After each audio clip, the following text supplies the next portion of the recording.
Bookworms, welcome to another Read Aloud. As you know, we always have interesting stories to tell and we always have themes to go with it.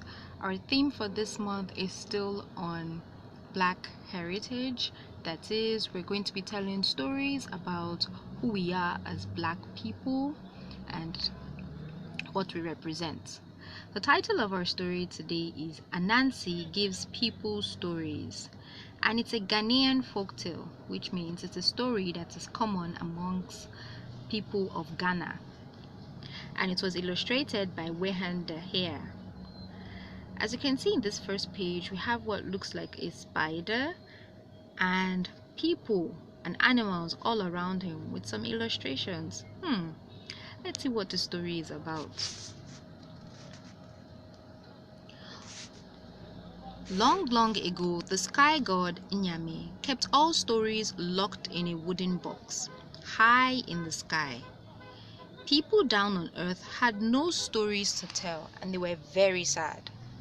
They asked Anansi, the clever spider, to help them. Anansi spun a long thread and climbed up his sticky thread all the way to heaven.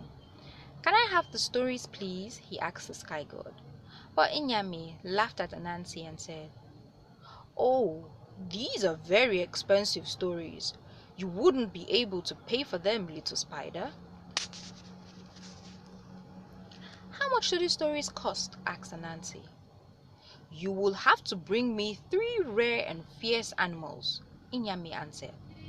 "A leopard with sharp teeth like spears, a hornet that stings people, and a snake that swallows people whole."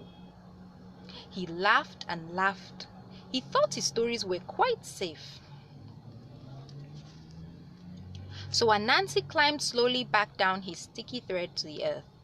He thought and he thought, and he came up with a plan. He dug a deep hole, covered it with branches and dirt so it was hidden, and he went home for supper. In the morning, sure enough, a leopard had fallen into his pit. He was furiously scratching at the side of the pit, but he couldn't get out. "Oh, let me help you, my dear friend," said Anansi. "Just lie down on these sticks and I will pull you out." Anansi wound his sticky web round the leopard and the sticks and pulled him up to heaven to show the sky god. But Inyame just laughed and said, "Where are the other 2?" So Anansi went back down to earth to get the second creature. He thought and he thought, and he came up with a plan. He took a gourd full of water and went to the tree where the hornets lived. He poured out some of the water all over their nest. Then he cut a leaf from a banana tree and held it over his head. And he poured the rest of the water all over himself. He called out to the hornets, "Hey hornets, come see! It is raining!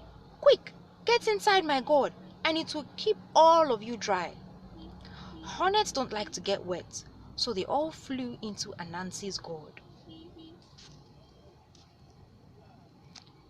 Then Anansi quickly spun a web across the opening so the hornets couldn't get out no matter how much they buzzed. He carried them up to heaven and showed them to the sky god. But Inyame just said, "Where is the last one?" He wasn't laughing so much anymore. So Anansi went down to earth again. He thought and he thought and he thought, but he couldn't come up with a plan. So he asked his wife, who had a very good idea. Together, they found a good, long, thick branch and some strong vines.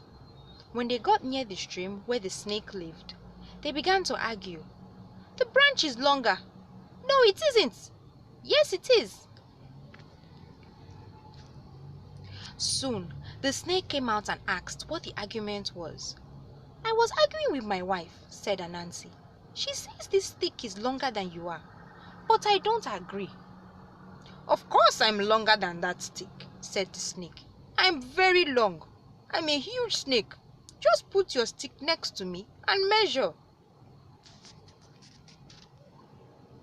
So Anansi did that, and he tied the snake to the stick with his vine to keep him straight. When he was all tied up, Anansi took the snake up to heaven. Inyami had to admit that Anansi had paid his price. So he went to his wooden box, opened the lid, and gave all the stories to Anansi. Anansi carried the stories triumphantly down to earth. He shared them with his wife and with all the other animals and people. Stories are for telling, not for keeping in wooden boxes. And that's the end, bookworms. Thank you for listening to this interesting story. I hope you enjoyed it. I'll see you in the next story. Have a lovely day.